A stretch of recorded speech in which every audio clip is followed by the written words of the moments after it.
Hello, children. I hope you all are having a good quality time with your family, and most importantly, you are staying indoors. So, here I am with a new story which is published by an organization called Katha.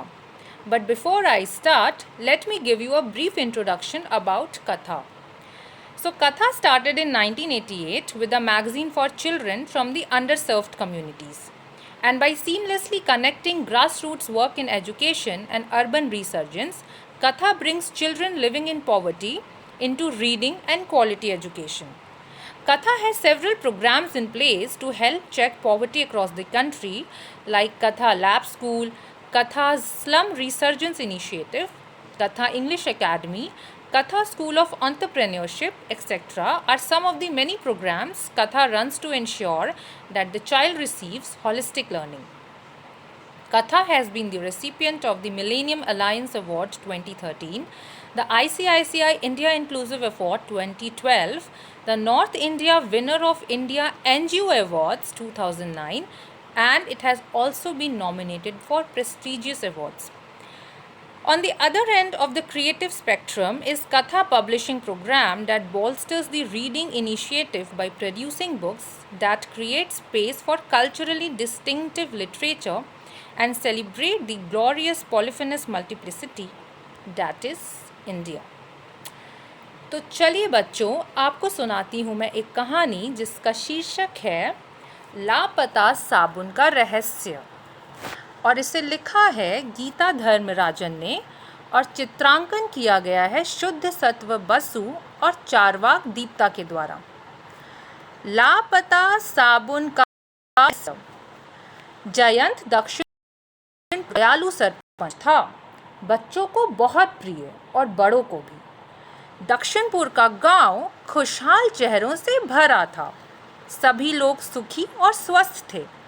वे मन लगाकर काम करते और खाली समय में दोस्तों के साथ मज़े करते थे। पर सब कुछ बदलने वाला था, सब कुछ। बहुत बहुत दूर जन्मग्राम की सुनसान पहाड़ियों के पीछे, पतले कुबड़े चांद के नीचे, दुष्ट असुर तोबा काची चक्कर काट रहा था। आगे पीछे पीछे आगे, उसकी थुलथुली बाहें उसकी पीठ के पीछे बंधी थीं और उसके माथे पर गुस्से की लकीरें कड़क रही थीं। तोबा काची शैतानी षड्यंत्र में व्यस्त था। मैं भारत का राजा बनना चाहता हूं, वह गुर्राया। मुझे फौरन कोई सुझाव दो, वरना मैं तुम्हारी हड्डियों की चटनी बना दूंगा। जर्मासुर थरथराने लगा। कुछ समय सोचने के बाद जर्मासुर को एक तरकीब सूझी। महाराज, वह कपकपाती आवाज में बोला, मेरे पास एक योजना है, जल्दी बताओ। तोबा काची उतावला था। कोरोना कीटाणुओं की सेना घबरा रही थी। आखिरकार जर्मासुर सहमते हुए बोला, महाराज, आप जानते हैं कि हम कीटाणु कितने दुष्ट होते हैं, इतने छोटे कि हमें कोई देख नहीं सकता, और इतने शांत कि हम बहुत आसानी से मानव शरीर में घुस सकते हैं। तो तोबा काची अपनी डरावनी आवाज में गरजा, जैसे कि आप जानते हैं महाराज कि हमारे ये नन्हे दोस्त कोरोना वायरस भारत में बीमारी फैलाने का काम जोर शोर से कर रहे हैं। तो तोबा काची चिल्लाया, जल्दी बताओ वरना। महाराज, जर्मासुर बुदबुदाया, हमारे दोस्त उन लोगों पर हमला करते हैं जो लोग अपने हाथ साबुन से नहीं धोते। अगर लोग अपने हाथ साबुन से ना धोएं, अपने चेहरों को अपने गंदे हाथों से छुएं और फिर और लोगों के बीच जाकर छींकें या खांसें, तो सोचिए क्या हो सकता है। तबाही, महामारी। तोबा काची की आंखें खुशी से चमक उठी। और अगर हम साबुन ही गायब कर दें तो हमारी कोरोना कीटाणु सेना सभी लोगों को बंदी बना लेगी और आप बन जाएंगे भारत के राजा। जर्मासुर चहका, हा हा हा हा हा हा हा हा हा हा हा हा। तोबा काची की हंसी जर्माग्राम की पहाड़ियों के बीच गरजने लगी और फिर वैसा ही हुआ जैसा कि जर्मासुर ने सोचा था। कोरोना कीटाणुओं की सेना ने भारत के सबसे खुशहाल गांव दक्षिणपुर पर हमला बोला। जयंत और गांव के सभी बच्चे खेल खत्म करने के बाद हाथ धोने गए, पर ये क्या, साबुन गायब था। गांव के सभी लोगों ने खोज शुरू कर दी।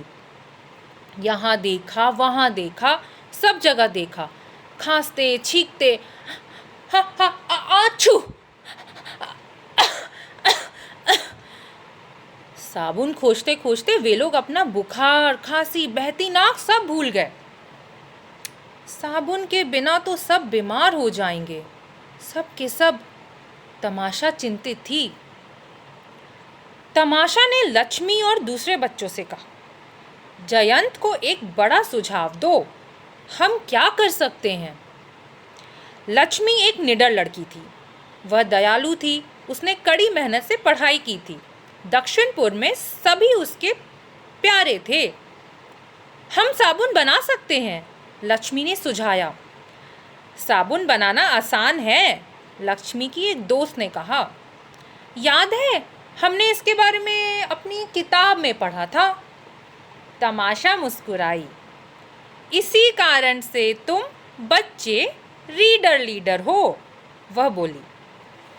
जल्द ही लक्ष्मी और उसके दोस्तों ने सभी लोगों को साबुन बनाना सिखाया और यह भी कि वायरस सेना के खिलाफ लड़ाई कैसे जीती जा सकती है। गांव के लोग उत्साह से मुस्कुरा उठे और पूरे गांव में मानो जैसे भर भर कर साबुन बनाए गए और हाथ भी धोए। और फिर जब वह दंग रह गई, गांव में उन्हें एक भी गंदा मैला हाथ नहीं मिला। तोबा काची और उसके दुष्ट कीटाणु वहां से भाग खड़े हुए, दूर, बहुत दूर। शाबाश लक्ष्मी, शाबाश दक्षिणपुर, जयंत ने कहा अपनी खुशी से खनखनाती आवाज में। तो बच्चों, इसी के साथ ये कहानी यहाँ खत्म होता है। तो अब मैं आप सबको सिखाती हूँ कि अपना साबुन आप खुद कैसे बना सकते हो। तो पहले तो आप सब 20 रीठा लें और कुछ घंटों तक उन्हें पानी में भिगोएं। फिर गुठली निकालकर अलग कर दें।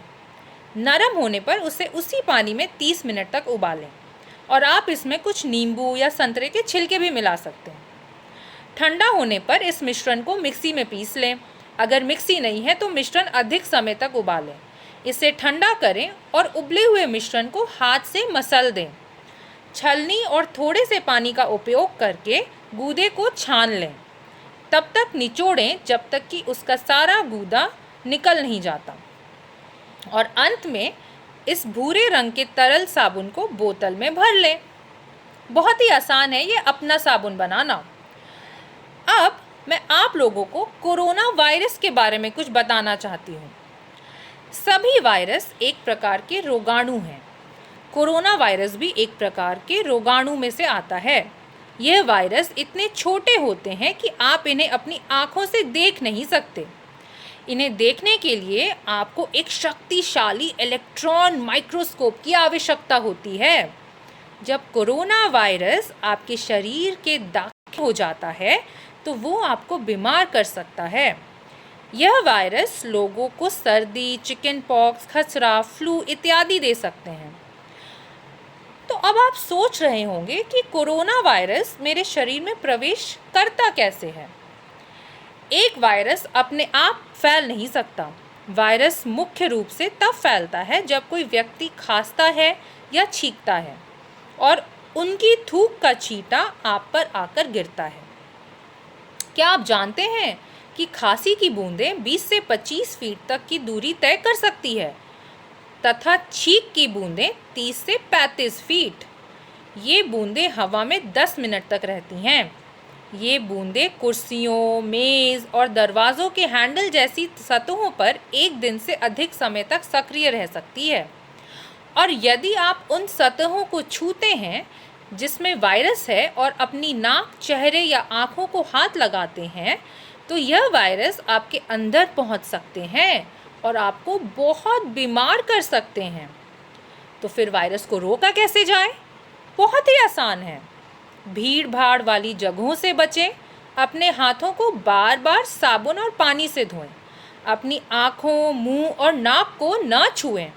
जब आप सांसें या छींकें तो अपने मुंह को रुमाल से ढक लें या आपकी मुड़ी हुई कोहनी में खांसें या छींकें। अस्वस्थ महसूस करने पर घर पर ही रहें, चाहे वह मामूली सर्दी, खांसी या बुखार ही क्यों ना हो। अगर आपको बुखार हो, खांसी हो रही हो या आप सांस लेने में कठिनाई महसूस कर रहे हो तो तुरंत डॉक्टर को दिखाएं।